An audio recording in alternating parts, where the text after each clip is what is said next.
nous aussi, aujourd'hui, que ce soit en famille, que ce soit au travail, dans quelque niveau que ce soit où nous avons une parcelle d'autorité, il est important que nous puissions nous comporter en toute humilité.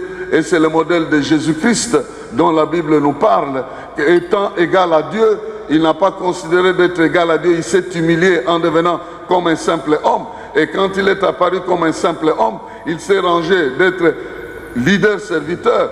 Et dans son service, il n'est pas resté là, il est allé jusqu'à obéir à la mort. Et la mort la plus ignominieuse qu'on peut trouver sur la planète.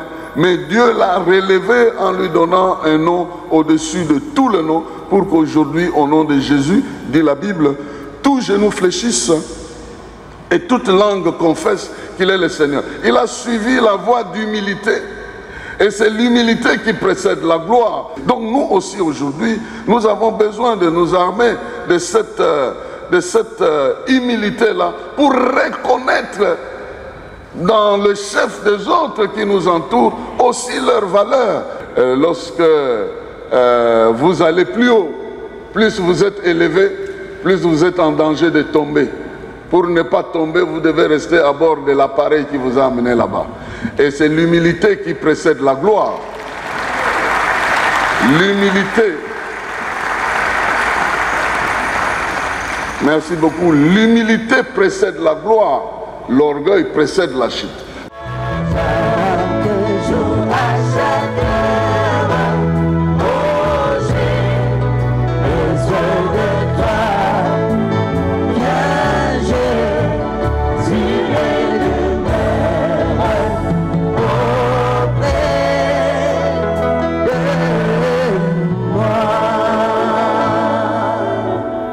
J'ai levé les yeux vers toi, qui siège dans les ciels.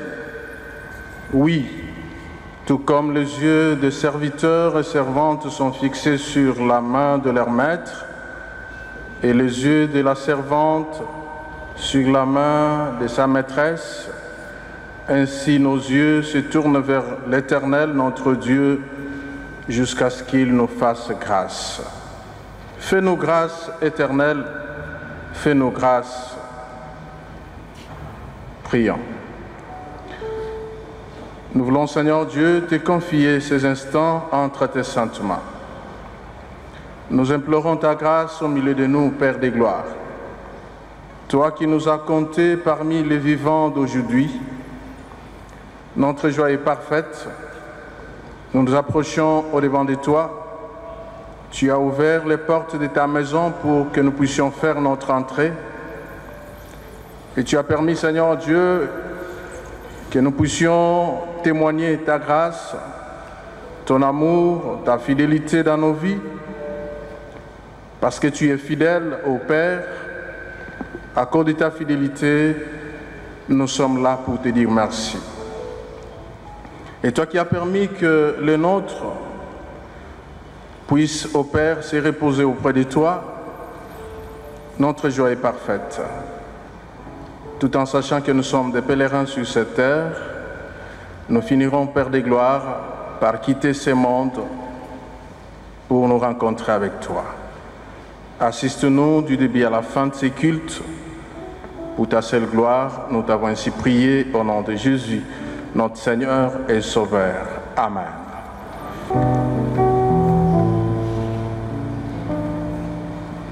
Distingués invités,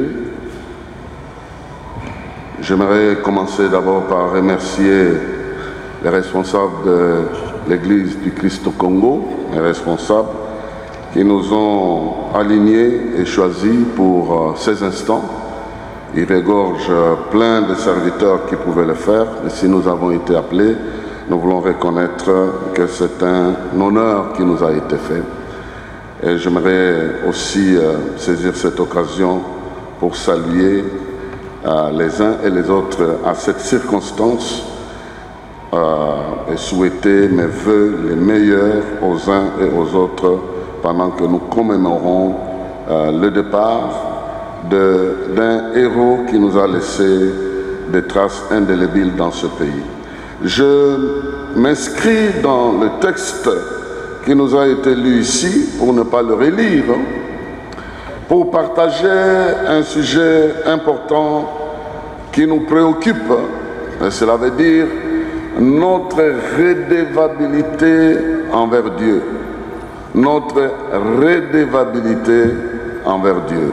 C'est le thème que nous avons pensé partager à cette occasion. Pourquoi? Parce que nous savons que la vie que nous avons nous a été donnée. Dans le monde, on définit la vie de plusieurs manières, mais la Bible reconnaît que la vie est un don. Celui qui nous l'a donné sans qu'on l'ait demandé. Et il a le pouvoir de récupérer ça sans que nous soyons en mesure de l'en empêcher. Donc, celui qui a donné la vie est le souverain de la vie. Il sait donner la vie, il sait la reprendre, mais il sait aussi la soigner, la corriger, la ressusciter. Il sait bénir cette vie-là, il sait l'élever. Il est lui-même le centre de la vie, l'énergie principale de la vie. Et lorsqu'il donne la vie, il s'attend à ce que nous puissions répondre à faire des choses que cette vie nous conduit à faire. Donc, nous considérons que Dieu, étant le créateur de la vie, l'auteur de la vie, le donateur de la vie, fait de sorte que chacun de nous qui a la vie puisse l'amener d'une certaine manière. Mais plutôt à la fin de notre course, nous allons nous présenter devant celui qui nous a donné la vie et donner le rapport de ce que nous aurons fait de cette vie qu'il nous a donnée. C'est dans ce contexte-là que nous prenons un exemple pathétique et particulier du peuple d'Israël. Selon l'histoire contenue dans la Bible et dans d'autres textes historiques, Dieu a créé une nation à partir d'un individu, Abraham. Mais cette nation est passée par 4 siècles d'esclavage. Et quand Dieu retire ce peuple de 4 siècles d'esclavage pour l'installer comme une nation à un endroit qu'il a prévu, Dieu prend soin de lui donner en amont un certain nombre de règles qu'il doit respecter afin que cette vie, afin que cette nation, afin que ce peuple puisse vivre à l'aise. Et je n'ai pas voulu qu'on entre dans les détails de ces lois-là. Vous les connaissez, on les appelle les 10 commandements. Pour tout le peuple, il a donné 10 commandements. Mais pour les responsables du peuple, il va donner des particularités afin que le leadership de ce peuple-là, d'un côté, et le peuple lui-même qui adhère à l'éthique divine, puisse vivre une vie heureuse. Quand Jésus a reçu la demande de donner l'explication sur les 10 commandements, il en a résumé en 2. Tu aimeras l'Éternel, ton Dieu, de tout ton cœur, de toute ta force, de toute ta pensée, et tu aimeras aussi ton prochain comme toi-même. Donc ça, c'est le résumé de tout ce que Dieu a donné au peuple. Et lorsque le peuple s'attache à la pratique de ces règlements-là, de ces commandements, alors en ce moment-là, le peuple va jouir de la vie. Il a donné les instructions de la vie comme exactement un producteur de produits pharmaceutiques, si je peux me permettre le pléonasme, va mettre un prospectus pour dire, si vous voulez que ce produit vous fasse du bien, vous devez le prendre le matin, à midi, le soir. Il va prescrire une dose. Et si vous respectez la dose, eh bien, le produit vous fera du bien. Si vous ne respectez pas la dose, vous n'allez pas avoir la solution ou le résultat que vous attendez. Dieu aussi, ayant créé l'homme, lui ayant donné la vie, a prescrit un certain nombre de choses que l'homme devait respecter si il tient à vivre heureux. Alors, le texte que nous avons choisi nous ramène dans le schéma d'une sorte de redevabilité devant Dieu que Dieu a placé, non pas simplement sur le peuple, mais sur les responsables du peuple. Et je sais que je m'adresse aux responsables du peuple, c'est pourquoi j'aimerais insister sur cet aspect de redevabilité. Dieu a placé 3 valeurs fondamentales qui doivent faire de sorte que nous tous en général, et nous qui avons des responsabilités en particulier puissions penser à cette redevabilité. Le deuxième texte qui a été lu nous montre qu'un roi a régné et il a fait ce que l'Éternel considère comme bien. Et il a fait 40 jours de règne, il a fait ce que l'Éternel considère comme bien.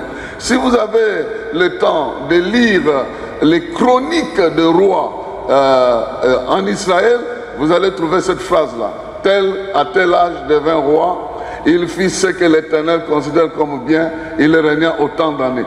Dans la manière de reprendre l'essentiel de ce qu'une vie d'un leader a été, c'est simplement cet aspect, s'il s'est comporté de manière correcte devant Dieu ou pas.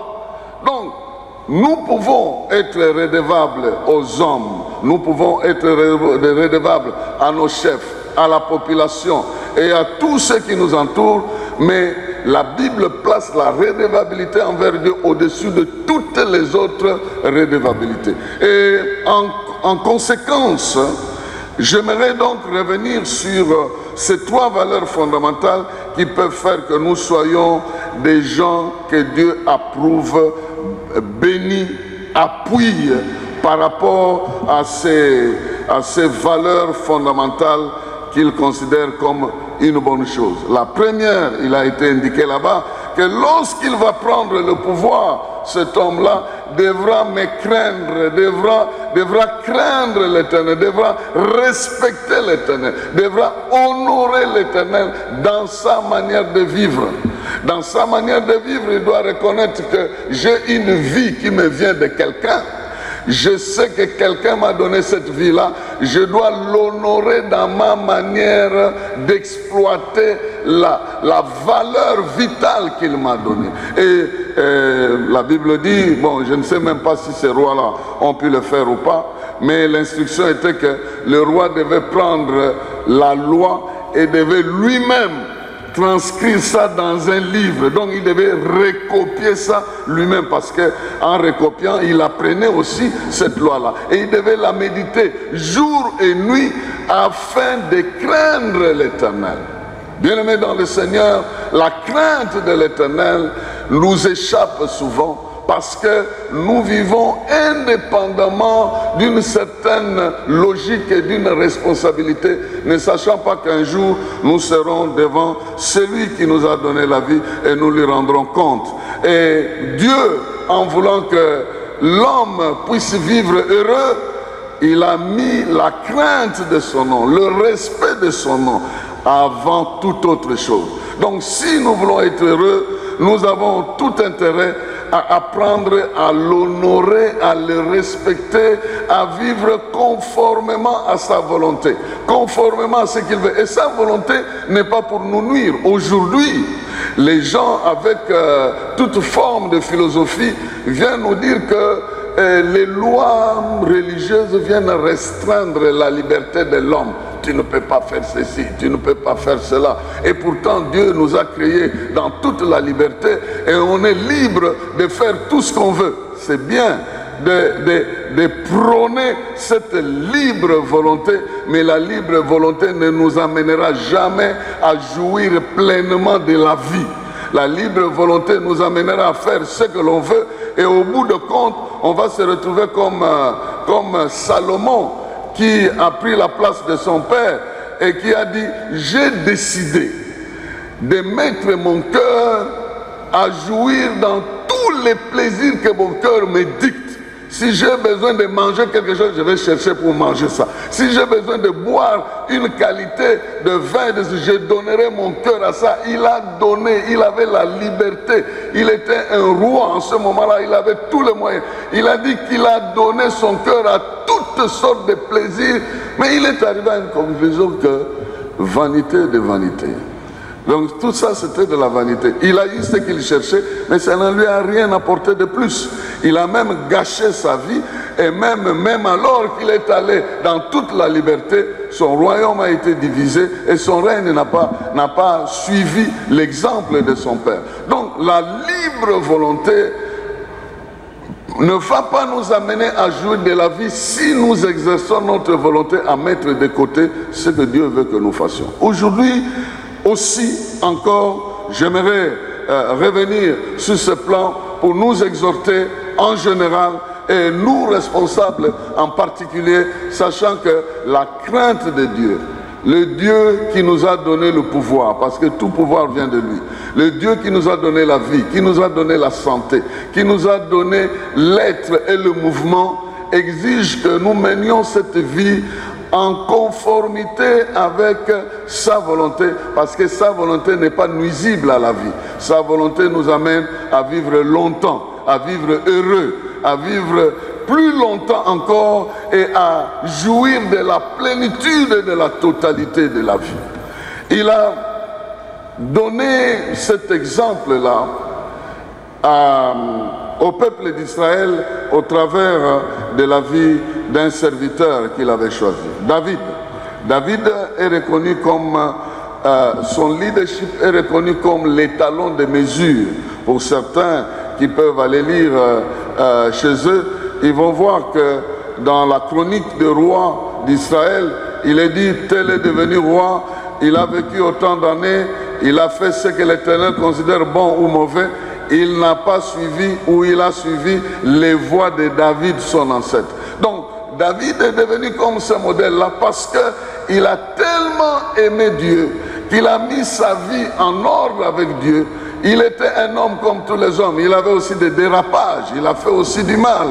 Mais il est considéré comme un modèle simplement parce que dans l'ensemble de sa vie, malgré les faiblesses qu'il avait, il a donné son cœur, il a aimé Dieu, aimé son prochain et vécu dans une certaine discipline. Et le moment le plus, la référence la plus grande à cette crainte de l'Éternel, c'est lorsqu'il était poursuivi par le roi Saül. La Bible dit qu'il l'a rencontré quelque part. Saül le poursuivait, il ne savait pas que David était caché quelque part, mais lorsque Saül a monté son camp pour dormir, David est arrivé, il a vu Saül endormi. Oh, nous, aujourd'hui, franchement, quand tu es devant ton ennemi, d'ailleurs, il te poursuit, tu es en train de le fuir, et tu le trouves endormi. Ben, son général va lui dire, ben voilà, c'est Dieu qui t'offre la vie de ton adversaire, zigouille-le, élimine-le. Il va dire, je ne veux pas prendre par le sang ce que Dieu m'a donné par onction. Je ne prendrai pas par le sang ce que Dieu m'a donné par onction. C'est-à-dire, comme je sais que Dieu m'a déjà donné le pouvoir, je ne veux pas le prendre de force ici. J'attendrai le moment que Dieu a prévu, mais je ne veux pas ôter la vie de quelqu'un pour prendre le pouvoir à sa place. Bien-aimé dans le Seigneur, ça a valu à David la reconnaissance même de la part de Dieu qui a dit, tu deviens l'étalon de mesure du règne des autres parce que tu as attendu ton temps et tu n'as pas voulu précipiter ce moment en ôtant la vie. Malheureusement, quand vous allez lire le texte là, même alors, après avoir révélé à Saül que, écoute, je pouvais même t'éliminer, voici même, j'ai même coupé le pan de ton habit. Et Saül n'avait pas cessé de le poursuivre. Il a toujours continué à le poursuivre. Donc quand quelqu'un te veut du mal, ce n'est pas ton bien qui va arrêter le mal qu'il veut. Il va toujours poursuivre ça. Mais si tu honores Dieu, Dieu contrôle les temps, les circonstances, les mouvements. Il te rendra toujours vainqueur devant n'importe quelle situation parce que toi tu comptes sur lui et tu suis ses méthodes. Ça c'est la première chose. La deuxième valeur fondamentale que l'Éternel a relevée dans la vie des enfants d'Israël, c'est l'humilité. L'humilité, le fait, d'ailleurs dans ce texte-là, il est écrit que quand il deviendra roi, il ne doit pas se considérer trop supérieur à ses frères. En d'autres termes, il ne doit pas les écraser par son autorité. Il doit se rendre compte qu'il est l'un d'entre eux. Donc, nous aussi, aujourd'hui, que ce soit en famille, que ce soit au travail, dans quelque niveau que ce soit où nous avons une parcelle d'autorité, il est important que nous puissions nous comporter en toute humilité. Et c'est le modèle de Jésus-Christ dont la Bible nous parle, qu'étant égal à Dieu, il n'a pas considéré d'être égal à Dieu, il s'est humilié en devenant comme un simple homme. Et quand il est apparu comme un simple homme, il s'est rangé d'être leader-serviteur. Et dans son service, il n'est pas resté là, il est allé jusqu'à obéir à la mort. Et la mort la plus ignominieuse qu'on peut trouver sur la planète. Mais Dieu l'a relevé en lui donnant un nom au-dessus de tout le nom, pour qu'aujourd'hui, au nom de Jésus, dit la Bible, tout genou fléchisse et toute langue confesse qu'il est le Seigneur. Il a suivi la voie d'humilité. Et c'est l'humilité qui précède la gloire. Lorsque nous sommes remplis du pouvoir, mais remplis d'humilité, nous allons exercer correctement ce pouvoir avec la bénédiction de Dieu. Donc nous aussi aujourd'hui, nous avons besoin de nous armer de cette humilité-là pour reconnaître dans le chef des autres qui nous entourent aussi leur valeur. Chacun de nous a une valeur et c'est cette valeur-là qui fait que d'une valeur individuelle, la collectivité reçoive l'apport de toutes les valeurs individuelles et devient une force dans l'unité parce que chacun apportant un peu du sien. Mais lorsqu'il n'y a pas d'humilité, l'on ne saura pas très bien coordonner les efforts des uns et des autres. Et là où chacun estime qu'il est plus important que l'autre, l'on ne va pas avancer. Donc l'humilité fait que nous puissions accepter les uns, chacun dans son talent, dans ses capacités, et que nous puissions œuvrer ensemble. Nous avons besoin de victoires communes, nous avons besoin de victoires d'ensemble, nous avons besoin de réussir ensemble.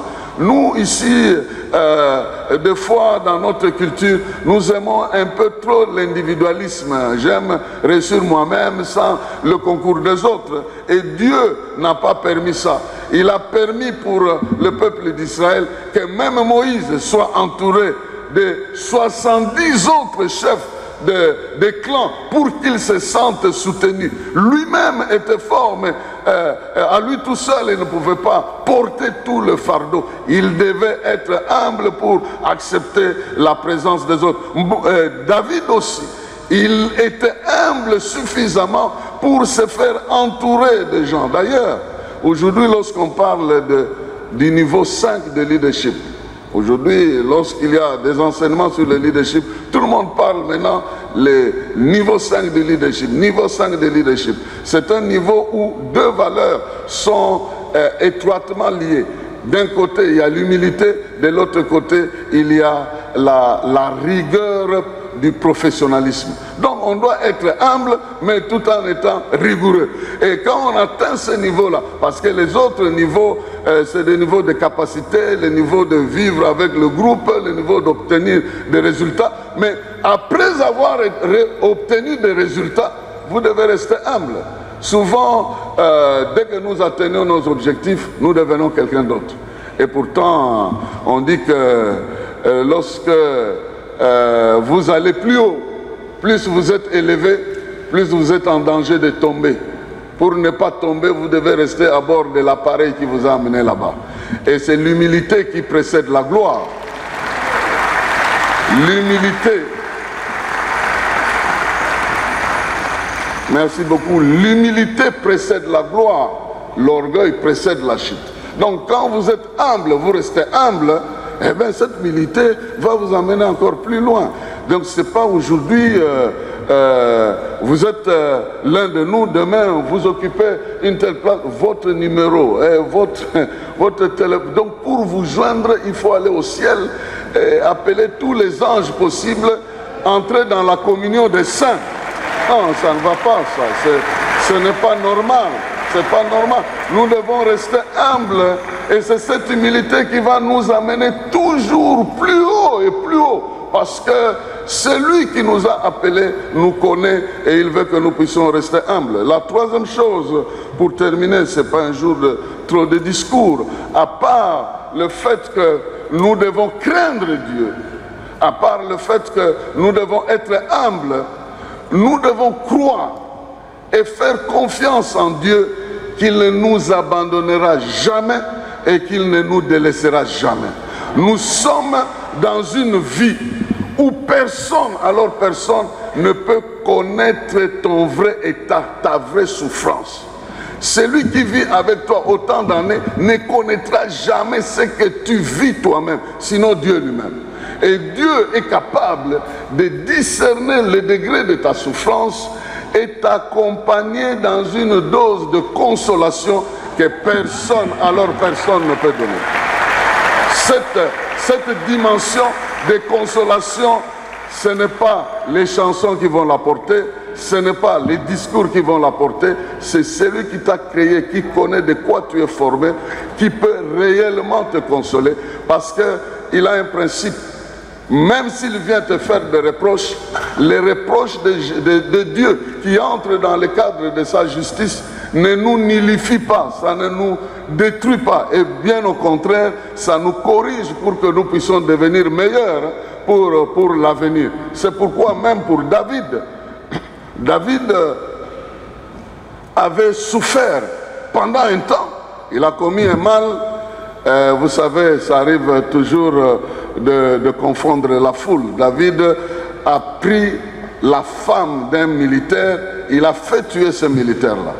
Et aux yeux de la population, les gens pouvaient voir, ah, quel est ce roi miséricordieux. Son militaire meurt et le roi prend la pauvre femme de ce militaire et la met dans sa maison. Waouh, quelle compassion! Les gens ne savaient pas qu'en réalité, ce n'était pas ça. Donc, il a fait passer une fausse miséricorde, il a fait revêtir cet acte-là d'une compassion externe. Mais la Bible dit qu'il était en train de mourir en lui-même.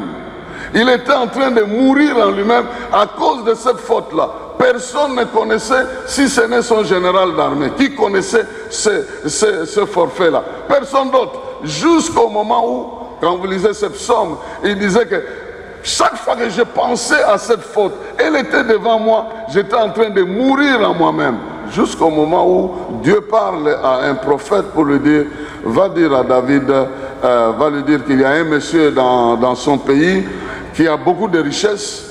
Il n'a pas trouvé mieux que de prendre la brebis d'un pauvre pour donner la nourriture à son visiteur. Ce riche-là a reçu un visiteur et il a, au lieu de tuer une bête de chez lui, il est allé prendre la bête d'un pauvre et il a confisqué et il a tué cette bête-là pour recevoir son visiteur. Et en ce moment-là, quand le prophète a annoncé à David, David a dit, moi, vivant dans ce royaume, un type comme ça, en tout cas, il doit mourir. Il ne peut pas vivre en posant de tels actes, il doit mourir. Et le prophète dit, mais ce monsieur-là, c'est toi. La plupart des choses que nous reprochons aux autres, nous-mêmes aussi nous en sommes coupables. Donc des fois, nous voyons aux autres des choses que nous ne pouvons pas tolérer et pourtant, dans l'histoire des autres, nous pouvons nous mirer aussi au travers de l'histoire des autres. Et ce qui est bon dans cela, c'est que lui, il a jugé fatalement. Il a dit, un type comme ça chez moi, il doit mourir. Mais le prophète lui dit, ce type-là c'est toi, mais tu ne mourras pas. Donc Dieu juge différemment, il juge différemment des hommes, son jugement est équitable et quand il juge pour la vie. Il juge pour promouvoir la vie, pour promouvoir des gens de plus en plus corrigés dans leur vie afin qu'ils exercent leurs responsabilités comme il faut. Mesdames et messieurs, distingués invités, nous n'avons pas le temps de trop aborder ici. Je préfère respecter le temps qui m'a été donné, mais j'aimerais insister ici pour dire que celui qui craint l'Éternel, il a la possibilité d'aller plus loin dans sa vie. Celui qui craint l'Éternel, l'Éternel le prendra en charge.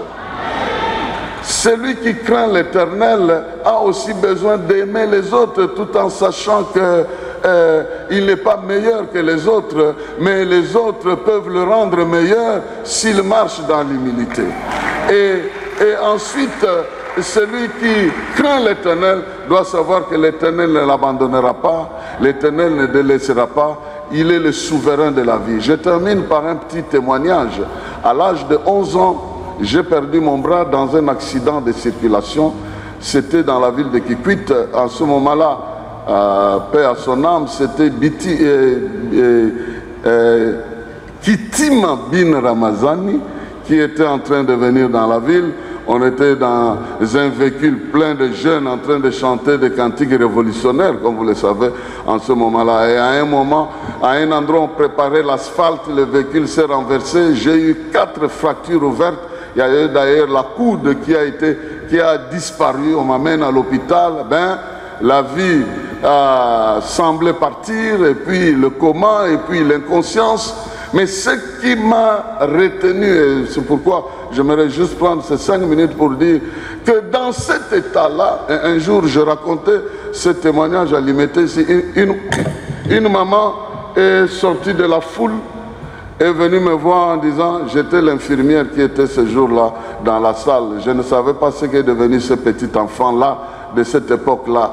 Et dans cet état-là, je vois quelqu'un qui me dit 2 choses. La première me dit, ton jour n'est pas encore là.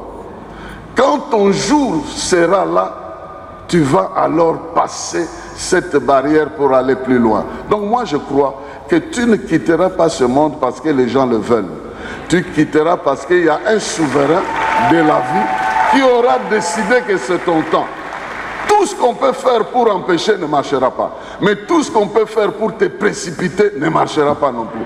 Lorsque tu as... La deuxième chose qu'il m'a dit, c'est que tu ne feras rien avec ce que tu as perdu.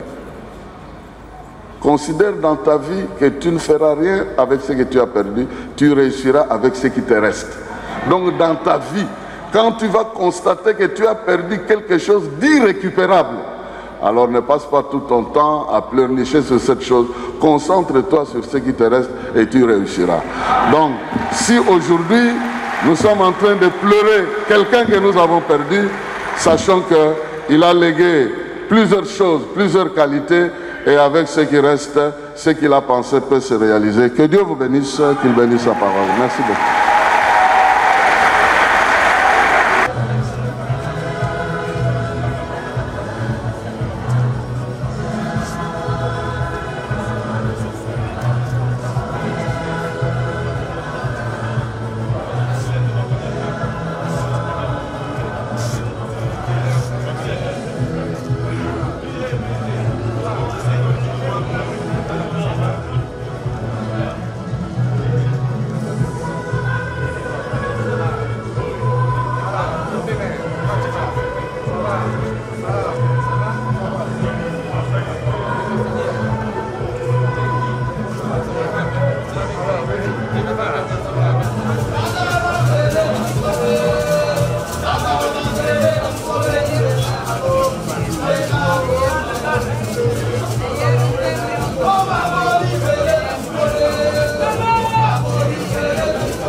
Oye,